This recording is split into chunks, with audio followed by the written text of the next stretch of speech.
Ladies and gentlemen, from New York City, Gary Moore!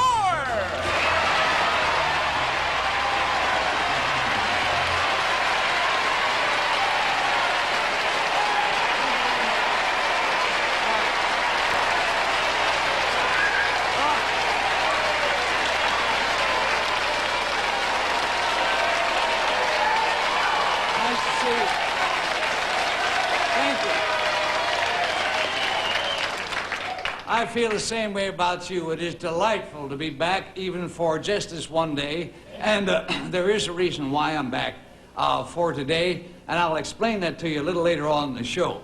But for right now, let's get on to business. We're going to start the show out with a really remarkable man who had some remarkable ambitions for 6 very remarkable girls. And we'll meet the gentlemen, we'll meet the 6 girls as soon as we meet our truly remarkable panel here on To Tell the Truth. Here is Bill Cullen, Peggy Cass, Joe Garagiola, and Kitty Carlisle.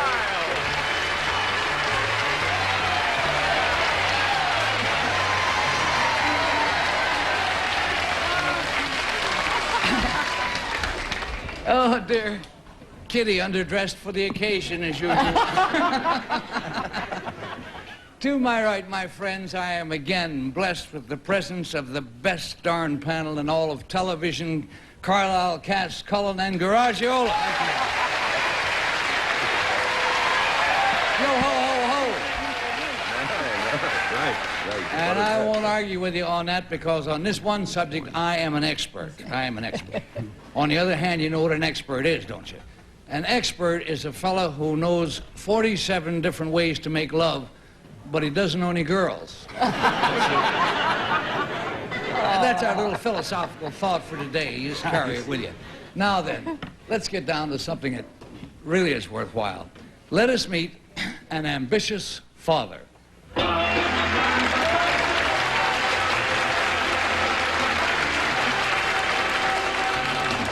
Number 1, what is your name, please? My name is Donald Thornton. Number 2. My name is Donald Thornton. And number 3. My name is Donald Thornton.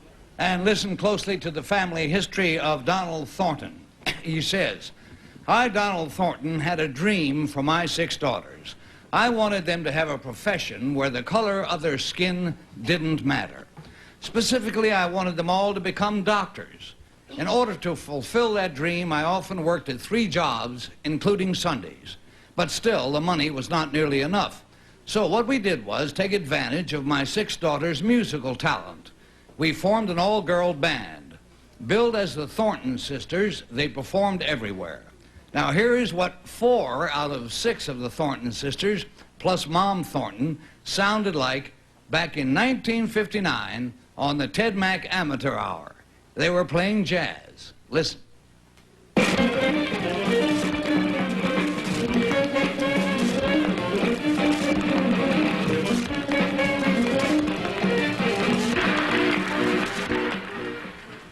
That moves. Now, the affidavit continues to say, a few years later, the 6 sisters got together to record, as both a vocal and instrumental group, an original composition by Jeanette Thornton called Watch Your Step. And here it is.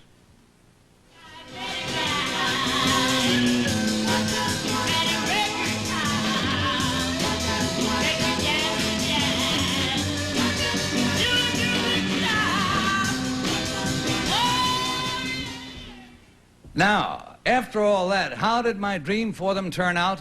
Well, just wonderfully. One daughter is a happy housewife, one is a nurse, another is studying to become a dentist, and I batted 500. 3 of the 6 of them are full-fledged doctors. Signed, Donald Thornton.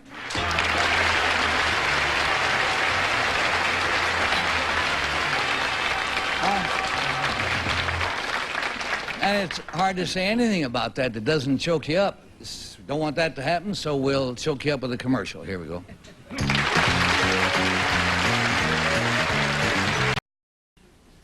Now, we're very fortunate because on our stage we have three gentlemen, all of them claiming to be Donald Thornton, who worked 7 days a week and created a singing group composed of his 6 daughters, all so that they might become doctors.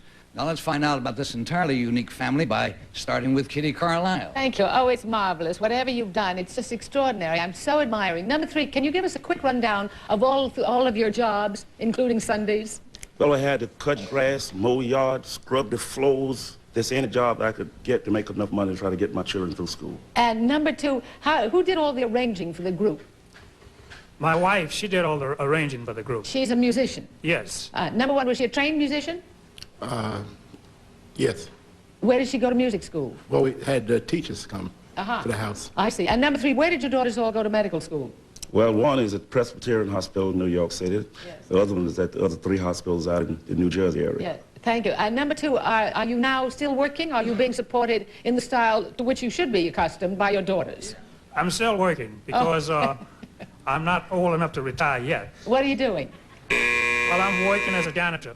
Working as a janitor was the answer. We got a buzzer. We're going down to Bill Cullen, who works like a horse. I do indeed. Number 2, I'm going to stay with you because you're still working. Are you perhaps continuing to work in the hopes that you'll be able to put your grandchildren through school and make them doctors? Now, I'm going to let their parents do that, but I may help them. Good for you. Number 1, when the girls formed this musical group, did they start to make money right away or reasonably soon? No, maybe, let's say, 4 years after. Okay, number 3, when the girls began to make money performing musically that way, did you ever doubt that maybe did you ever think that maybe it'd be better to keep them in that than to move them on to medicine? Well, I want them to pretty well follow their own ambition. Most of them had very good voices. They stuck very close together. And I wanted them to kind of follow their own intuition. Okay, staying with you, number 3. Thank you, William. We're going to go on to Miss Margaret. Thank you. Number 3, where are you from? From Long Beach, New Jersey. Thank you. And number 2, did the girls help pay their own way through school, making money from all these gigs that they did? Yes, they certainly did. Otherwise, they wouldn't have been able to make it. Well, and number 2, were they able to get scholarships as well, or did they have to pay every nickel on the barrel head? Yes, they got scholarships because they were very brilliant when it came to studying. They were ambitious, and they did everything to make it easy. Thank you. for me. Number 1, do they still get together at parties and play music and sing and everything? No, it's, I guess it's the profession they're in that keeps them. Yeah, it takes a lot of time to be a doctor. Number 3, And on to Joe Garagiola. Thank you, Gary. Number 3, the line of profession where the color of their skin didn't matter. That's kind of an interesting one. Doctors are the only people that showed no discrimination. Weren't there other professions you thought about, number 3? Yeah, I thought that the entire society was one that perpetrated, racists against black people in this country. And I wanted them to be able to take care of themselves. If a man didn't want to do it, they'd be able to stand on their own feet. And staying with you, number 3, you figured as doctors, people would want them, and so they would call them when they needed help. Is that it? Was that Which your number is thinking? that, Joe? Number 3. How's that? I say you wanted them to be needed, so there would be no discrimination. Was that your thinking? I wanted them to be able to stand on their own feet where they could take care of themselves if no one else wanted to. Number 1, Whoops, there we go. Sorry, the familiar little ding-dong has just gone off, and that means it is time for us to collectively make up our minds from our individual thoughts and also to make a number. Now, the only 3 numbers they can make, they make a number 1, they make a number 2, or they make a number 3. In our usual unchanging, generous fashion, we pay $50 to the group for each wrong vote and $500 in case nobody comes up with the real Mr. Thornton. And Kitty starts, please. Well, I voted for number 2. And whoever it is, my hat's off to you. I only have one daughter going through medical school. And so whoever you are, you're a hell of a man. Indeed. And so we have a 2, and we're going down to Bill. Biggest disappointment in my father's life was that I didn't become a doctor. He used to point at the television and say, look what became of him. I took number 1. And we have a 1 and we have a 2, and there is Peggy. Well, if I read number 3's daughter and he said, I think you'd be a doctor, I'd be a doctor. So I voted for him. Well, now, that's the best possible thing we could have, a total spread all the way across the board. Everybody's got 1. Joe, you're going to have to cast the majority vote here. well, I started to vote for number 3, but I was like Peggy. Whatever he told me, I say, yes, sir, I'm going to do it as big as he is. You could use him for a handball court as big as he is. But I voted for number 1 because he's got the kind of a face that he just wants to do what's best for his kids. So, an instinctual fatherly vote from Joe Garagiola. Now, the votes are all in. Now, anybody who has ever watched this show more than one time knows that we're not going to let Mr. Thornton get off of here without meeting his daughters. So, Mr. Well, you sit right where you are, and we'll first have the Thornton sisters just come out here, and let's get a look at this splendid-looking group.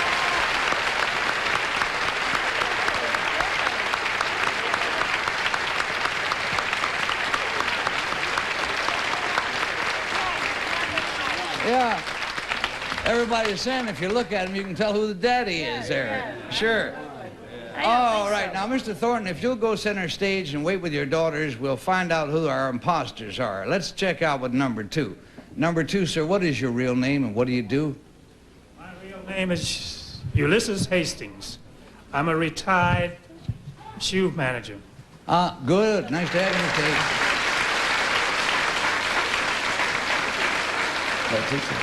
And number 3, can you tell me about you, please? I'm Reverend Frederick Douglass Kirkpatrick, a lay minister for the Church of God in Christ. The Reverend. Well, Mr. Thornton is naturally a very proud man, and any proud man will show you pictures of his kids, but he doesn't have to pull out any pictures because we got the kids here, if they can still be called that. I'll join you, Senator. Mr. Thornton, will you introduce the young ladies to us? Yes, this is Donna Lee, my oldest. I'm a housewife, and I have one little girl. Well, good for you. I'm a nurse and mother of a 5-year-old son. Nurse, fine indeed. And Rita? I'm a dental student at University of Pennsylvania. Rita. And Linda?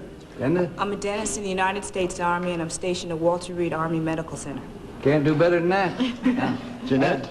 I'm a clinical psychologist, and I'll be going to Boston University School of Medicine in the fall. Psychologist? Yes. Save a little time for me, I need you. And how about you? Yvonne? I'm an obstetrician and gynecologist, presently at the Columbia Presbyterian Medical Center in New York.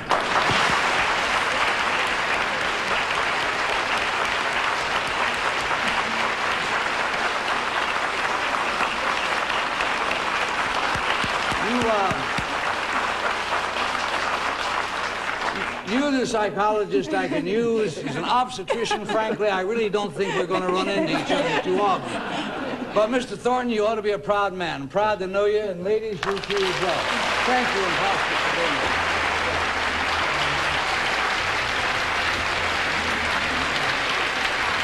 Had a good spot? That makes you feel good all over. Well, I don't know what to tell you about what's coming up because it may turn out to be nothing. We'll have to wait around and find out ourselves, but it's not our usual thing. It's not a game. It's a little idea we had.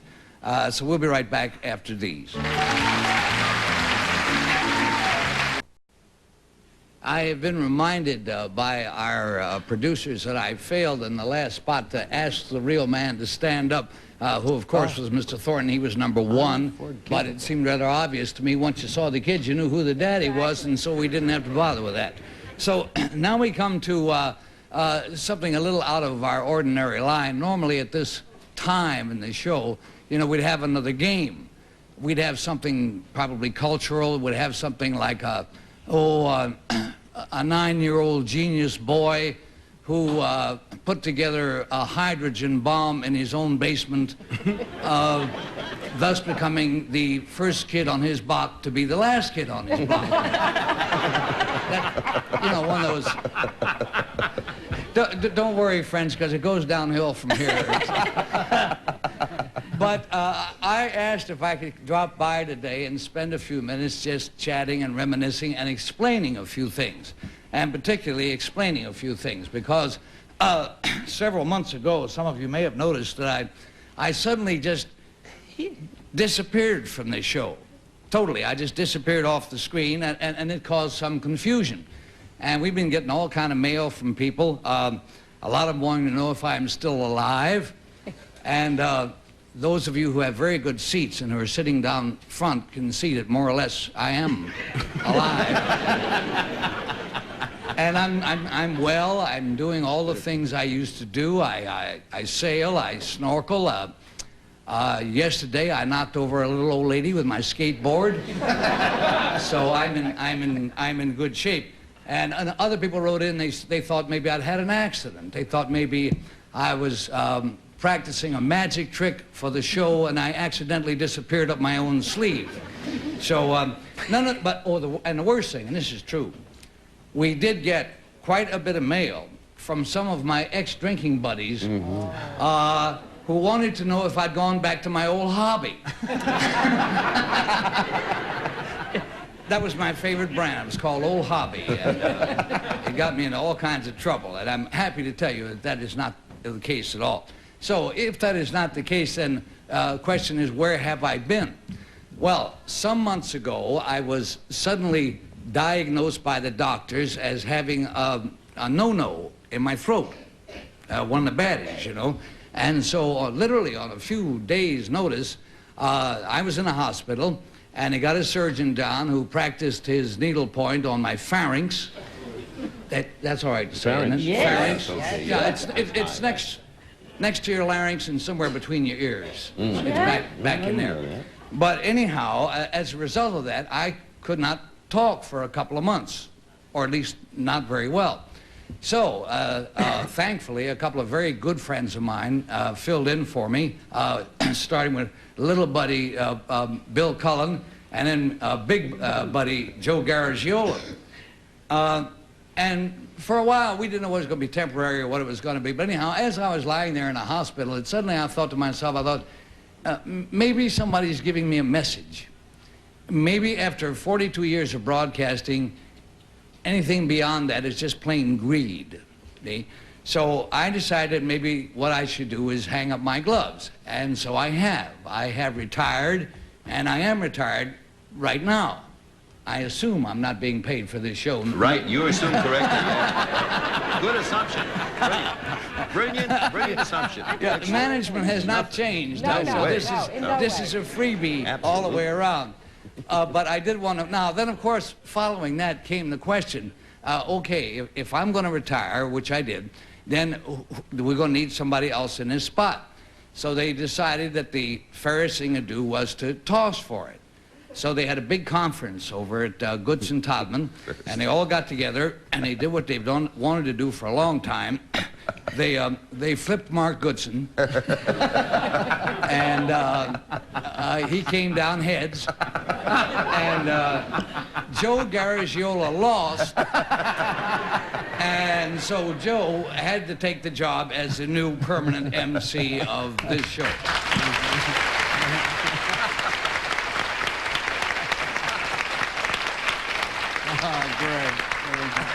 Bill Cullen continues to have the luck of the hour. He sits there with the pretty girls and makes all the nasty remarks. Yeah. So I think that pretty much cleans up what I really wanted to say.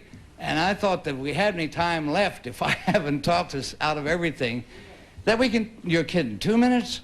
Gabby today, Boy, aren't you? I tell you, let my mouth loose, it goes. Yeah. Let's just yak up. Kitty, you do a lot of lecture tours, and you go to the colleges and so forth. What do people ask you most about? Mostly about the show. They ask me if I wear my own clothes and where I get them from. And I tell them that I get them from, my friends, because I have a collapsible figure. I can wear anything I want to get into.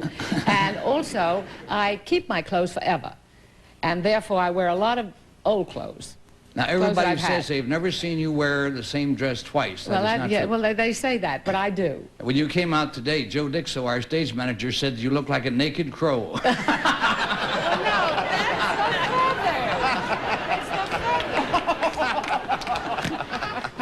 You kind of have to know Joe Dixo, and if you get a chance, avoid it. Yeah, right. Peggy, how about you, honey? What one thing stands out for the past 8 years in your mind? Oh, well, what they ask about the people on the show is what are they really like, and I say they're like what you see. But what really the thing I've gotten most out of this show is it's an education. I meet all kinds of people, like from the lowest to the, people who've done time in the slam to presidents of companies, and I mean, and heads of state, and it's been a most wonderful experience that way. I mean, I'm never shy, and I don't think I started out shy, but now I can say hello to the devil himself. I'm not fazed. I have never seen you phased in my entire life. Bill Cullen. Well, the easiest thing about this show to me, sitting here, is of all the shows I've done in my entire life, and I don't have 42 years, but I'm getting there. Yeah. This is the easiest. This is one show where you don't have to do anything, and the money is, well, you know, I mean, it's okay. You know, you can live on it. The question I'm asked all the time is, well, I hope so. Look at my... no, the question is, what is Gary like? And I tell him that he's loving, fine, a good, genuine guy to work with, and a peach of a fella. I figure if they really want to find out the truth, they'll get it from somebody else. I knew that wasn't going to be straight. Joe, I have just been given the signal. I saw it, Gary. But you're going to have lots of months and lots of years. I just want to say I'm glad that you're feeling good and you're doing what you want to do, because that's what we pray I feel for. great. I really do.